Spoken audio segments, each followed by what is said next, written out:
Aaron Pico will overpower Lerone Murphy. For my UFC debut, I think it's a big challenge. I'm happy to take on the toughest guys in the division right off the bat. I love training hard, thinking about what's the game plan this guy's gonna use against me, and figuring out what my coaches and game planning and pushing my body to the limit. I just love everything about that. What I think he does well is his striking and his cardio. He's very, very relentless, a very tough fighter. He's undefeated for a reason, but nobody's unbreakable, and I definitely can break him. I'm a different fighter than anybody else has ever faced in his career. I'm dangerous everywhere. I can wrestle, I can strike. I love to knock people out. I'm willing to go as far and deep as I have to go mentally and make it as brutal as I can. I want to make this a rough night for him. I want him to step out of the octagon and say, I never want to fight Aaron Pico ever again.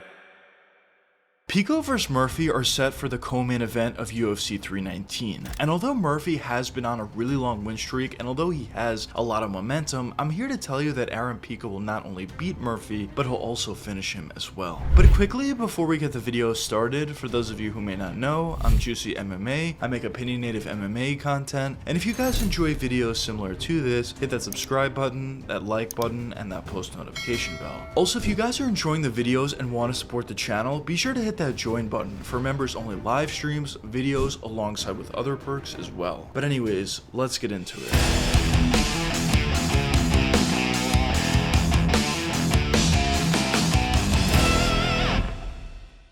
When you talk about Aaron Pico, he's been a guy that spent most of his career over in Bellator / the PFL. And over the more recent history, when you look at some fighters, highly touted fighters that have came to the UFC from that organization, it hasn't been all that great. As you talk about guys like Patchy Mix, MVP, and even Michael Chandler to a certain extent. So a question that some of you may be wondering is what makes Pico different from some of those other guys? Well, in my opinion, it comes down to two different factors. The first factor I want to touch upon is his boxing and power. Because when you talk about Pico on the feet, he's very, very powerful. If he lands clean on you, you're most likely going to go out, and I think we've seen that a lot in Bellator / the PFL. But power by itself isn't enough. You also have to have a good ability to be relatively technical on the feet and land those big power shots. And what we've seen from Pico in the PFL / Bellator is a pretty decent ability to be relatively technical. Of course, at times Pico can get a little bit wild on the feet, but for the most part, he does a pretty good job at staying relatively technical and finding those big shots. But outside of just his boxing and power, another reason for why I think Pico will be successful in the UFC is due to his wrestling. Because once again, when you look at his career in the PFL